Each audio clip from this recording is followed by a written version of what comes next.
வணக்கம். நம்மளோட இந்த விரிவான அலசனுக்கு உங்களை வரவேற்கிறோம்.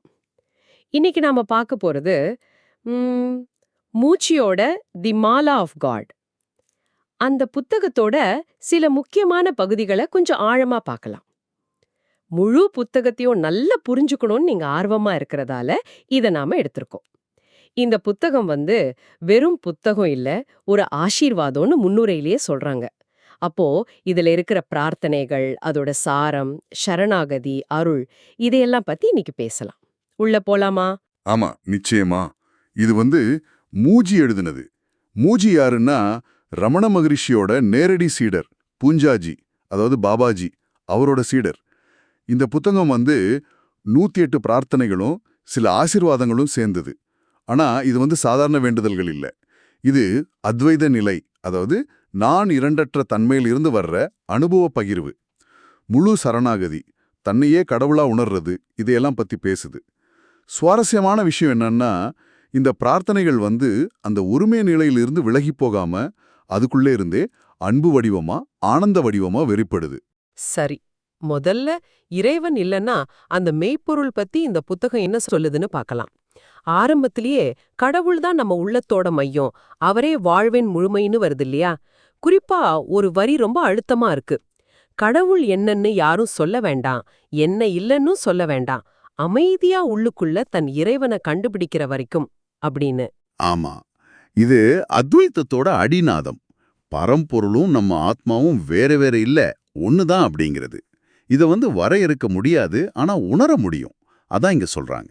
அப்போ இங்க ஒரு கேள்வி வருது. நான் இரண்டற்ற நிலையை உணர்ந்த ஒருவர் எதுக்கு கடவுளை தந்தையேனோ அன்பேனோ கூப்பிடணும்? அது ஒரு பிரிவை காட்டாதா? நல்ல கேள்வி. ஆனா இந்த புத்தகம் சொல்ற மாதிரி இது பிரிவினை இல்ல. இது அந்த ஒன்றான மெய்ப்பொருள் மேல இருக்கிற அன்போட, நன்றியோட ஒரு வெளிப்பாடு. அந்த ஒருமை இருந்து வர்ற ஆனந்தம் அது. இப்போ உதாரணத்துக்கு 28வது பிரார்த்தனையில சொல்றாரு, தந்தையே நன்றி, ஏன்னா நான் சொல்லும்போது உண்மையில அது உன்னையே என் சுயமா குறிப்பிடுறான்னு. ஓ, அப்போ நான்ங்கிறதும் நீங்கிறதும் ஒண்ணுதாங்கிற புரிதல்ல இருந்து வர்றதா? அதேதான். அந்த நான் வேற நீ வேறங்கிற எண்ணம் போயிடுச்சு. அந்த ஒருமையோட ஆனந்த வெளிப்பாடு தான் இந்த பிரார்த்தனைகள். சரி, அடுத்ததா இந்த பிரார்த்தனைகள்ல திரும்ப திரும்ப வர்ற ஒரு முக்கியமான விஷயம், இந்த நான்கிற உணர்வு. அதாவது தனிப்பட்ட அடையாளம், அகந்தை, இதுல இருந்து விடுபடணுங்கிறது. இது ஒரு சுமையா கூட சொல்லப்படுது இல்லையா? பிரார்த்தனை 4ல வாழ்வின் ஒளியே நான் நானாக இருப்பதை நிறுத்துங்கள், இந்த சுமையிலிருந்து என்னை அவசரமாக விடுவீங்கள்னு கேக்குறாங்க. ஆமா, ஆன்மீக பாதையில, குறிப்பா அத்வைத வழியில இந்த நான்கிற மாயைய, அகந்தைய கரைக்கிறது ரொம்ப முக்கியம். ஏன்னா இந்த அகந்தை தான் நாம அந்த மூலத்திலிருந்து பிரிஞ்சிருக்கிற மாதிரி ஒரு தோற்றத்தை கொடுக்குது. இதுதான் விடுதலைக்கு பெரிய தடை. அப்போ இத சரணடைய சொல்லி கேக்குறாங்க. ஆமா, 32வது பிரார்த்தனை ரொம்ப தெளிவா சொல்லுது பாருங்க. என் சுயத்தின் மாயையை, அதோட தவறான சுயாட்சி, உன்னிடமிருந்து பிரிந்திருக்கும் உணர்வோட நான் சரணடைகிறேன் அப்படின்னு. இந்த அகந்த முழுசா கரைஞ்சா மட்டும்தான் அந்த பிரிவற்ற உண்மை நிலை தெரியும். அதுதான் விஷயம். இந்த அகந்தையை அழிக்கிறதுல ஒரு தீவிரமும் தெரியுது. 49வது பிரார்த்தனையில ஏன் மனசுல வர்ற தீய எண்ணங்களை அழிக்க ஒரு கணம் கூட தயங்காதீங்க, அவற்றை இரக்கமில்லாம நசுக்குங்க அப்படின்னு சொல்றது ரொம்ப சக்தியோட இருக்கு. இங்க ஒரு கேள்வி வருது பாருங்க. இந்த அகந்தைய நாமளே நம்ம முயற்சியால கரைச்சிட முடியுமா, இல்ல வேற ஏதாவது சக்தி தேவைப்படுதா? இது ஒரு முக்கியமான பாயிண்ட். ஏன்னா இங்கதான் அருள், அதாவது கிரேஸ்ங்கிற வார்த்தை திரும்ப திரும்ப வருது. ஆமா, பிரார்த்தனை 17ல சுயர் விசாரணைங்கிற கண்ணாடிய பாக்குறது கூட உம்மோட அருள் இல்லாம சாத்தியம் இல்லைன்னு வருது. அப்போ நம்ம முயற்சி மட்டும் பத்தாதுன்னு சொல்ற மாதிரி இருக்கு. கரெக்ட். அத்வைத பார்வையில ஞானம்ங்கிறது நம்ம தனிப்பட்ட முயற்சியால மட்டுமே வர்றதில்லை. ஏன்னா அகந்தை இருக்கிற வரைக்கும் அந்த முயற்சியும் அகந்தையோட முயற்சியா தான் இருக்கும். அருள்ங்கிறது அந்த உண்மையை நாம உணர உதவி செய்யற ஒரு தெய்வீக சக்தி, ஒரு தெய்வீக தலையீடுன்னு கூட சொல்லலாம். ஓஹோ, அப்போ அகந்தை மூலமா ஞானம் வராது. அகந்தை அருளால கரையும் பொழுது ஞானம் தானா வெளிப்படும். அதுதான் 59வது பிரார்த்தனையில சொல்ற மாதிரி, உமது அருள் மட்டுமே என் மாயைகளை கரைக்க முடியும். சில உருவகங்கள் கூட அருளோட தன்மை நல்லா சொல்லுது. பிரார்த்தனை 30ல தெய்வீக சாமுராய் தலைய வெட்டிட்டு அங்கே வைக்கிறது. ஆமா, இல்லனா பிரார்த்தனை 18ல கையுறை மாதிரி உள்ளிருந்து வெளியே திருப்புறது. இதெல்லாம் அந்த உருமாற்றத்தை காட்டுது இல்லையா? நிச்சயமா. அந்த உருமாற்றமே அருளால நடக்கிறது தான். அப்புறம் கடவுளோட இருப்பால தொடப்பட்டது பிரார்த்தனை 25, முத்தமிடப்பட்டது பிரார்த்தனை 48ங்கிற உணர்வுகளும் அருளோட நேரடி அனுபவம் தான். சரி, இப்போ நாம ஆரம்பிச்ச அந்த முக்கிய கேள்விக்கே வரலாம்.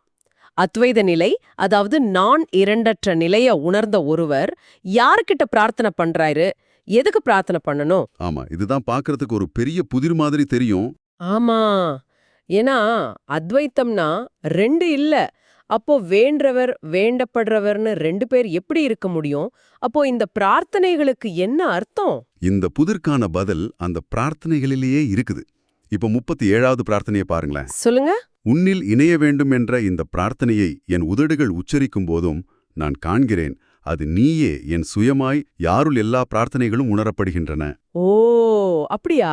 அப்போ பிரார்த்தனை பண்றவரும் யாருக்கு பண்றாங்களோ அவரும் அந்த பிரார்த்தனை நடக்கிற இடமும் எல்லாமே ஒண்ணுதானே சொல்றாரா? அதேதான், பெர்ஃபெக்ட்டா சொன்னீங்க. இந்த பிரார்த்தனைகள் ஏதோ ஒன்ன வாங்கிக்கிறதுக்காக தனிப்பட்ட கடவுள்கிட்ட வைக்கிற கோரிக்கைகள் இல்ல. இது ஏற்கனவே இருக்கிற அந்த ஒருமைய உறுதிப்படுத்துது. அந்த ஒருமை மேல இருக்கிற அன்பையும் நன்றியையும் காட்டுது. இல்லனா நம்ம மனசை திரும்பவும் அந்த மூலத்துக்கு திருப்புறதுக்கு ஒரு கருவியா இருக்கு. அப்போ முன்னுரையில சொன்ன மாதிரி இது தூய உணர்வுள்ள வெளிப்பாடு, அதன் மூலத்தை வணங்குவது. ஆமா, 50வது பிரார்த்தனை இன்னும் தெளிவாக்குது பாருங்க. நம்ம கஷ்டம் போகணும்னு பிரார்த்தனை பண்றதை விட நீ மட்டும்தான் இருக்க அப்படிங்கிற உண்மையை உணர்ந்து கொண்டாடுறது தான் உண்மையான பிரார்த்தனைன்னு சொல்றாரு. இது வேண்டுதல் இல்ல, உணர்தலோட வெளிப்பாடு, கொண்டாட்டம். ரொம்ப அருமை. இந்த புரிதலோட புத்தகத்தோட அடுத்த பகுதியான ஆசீர்வாதங்கள் பத்தி கொஞ்சம் பேசலாம்.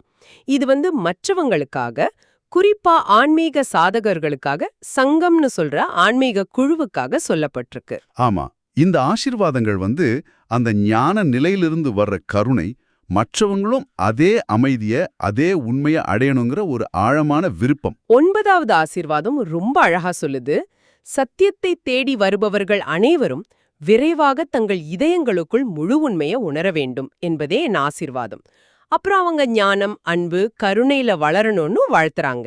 இங்கே இன்னொரு விஷயம் கவனிக்கணும்.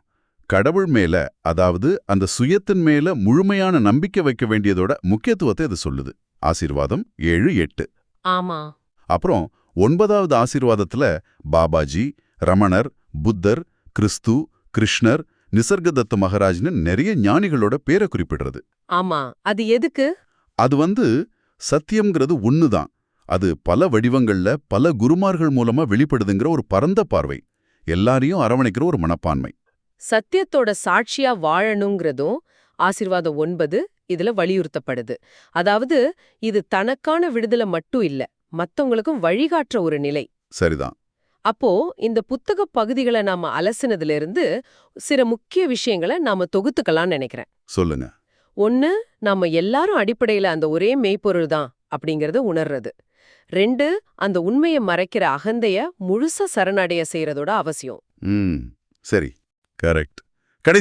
கடைசியா அந்த ஞான நிலையிலிருந்து வர ஆசீர்வாதங்கள் மத்தவங்களும் அந்த விடுதலையை அடையணுங்கிற கருணையின் வெளிப்பாடு. மிகச்சரியா சொன்னீங்க. இதுதான் அதோட சாராம்சம். ஆரம்பத்துல நாம சொன்ன மாதிரி இது வெறும் வார்த்தைங்க இல்ல, ஆழமான அனுபவத்தோட பதிவுகள். இதயத்துல வாங்கிக் கொள்ள வேண்டிய ஒரு ஆசீர்வாதம்னு சொன்னது ரொம்ப பொருத்தமா இருக்கு. இந்த பக்தி, சரணாகதி, ஞாயிரண்டற்ற நிலை பத்தின கருத்துக்கள் உங்களோட தேடலோட எப்படி பொருந்துது, என்ன தாக்கத்தை ஏற்படுத்துதுன்னு நீங்க யோசிச்சு பார்க்கலாம். ஈதியா உங்களை சிந்திக்க வைக்க ஒரு கேள்வி. இந்த போதனைகள் எல்லாமே நான்கிற உணர்வை கரைக்கச் சொல்லுது. அதுக்கு மனம் சார்ந்த பயிற்சிகளான பிரார்த்தனை, சுயவிசாரணை இதெல்லாம் உதவுது. ஆனா இங்க ஒரு புதிர் இருக்கு. மனதையும் அந்த பயிற்சியை செய்யற நான்கிற உணர்வையும் தாண்டி போறதுக்கு அதே மனதையும் அந்த நான் உணர்வையும் எப்படி பயன்படுத்துறது? புரியுது. முயற்சி தேவை. ஆனா அந்த முயற்சியை செய்யற நான் என்பதை கரையணும். ஆமா, இந்த முயற்சிக்கும் அருளுக்கும் பயிற்சிக்கும் அகந்தையற்ற நிலைக்கும் என்ன தொடர்பு? இது ஒரு ஆழமான கேள்வி. நீங்க தியானிக்கலாம். மூஜியோட பின்னணியும் நம்ம நினைவுல வச்சுக்கலாம். ஜமைக்காவில் பிறந்து லண்டன்ல ஓவியரா இருந்து அப்புறம் ஆன்மீக தேடலுக்கு பாபாஜியை சந்திச்சு ஞானம் பெற்றது. இதுவும் அவரோட இந்த கவித்துவமான உருவகமான வெளிப்பாட்டு முறைக்கு காரணமா இருக்கலாம். நிச்சயமா இந்த அலசல் உங்களுக்கு பயனுள்ளதா இருந்திருக்கும்னு நம்புறோம். நன்றி.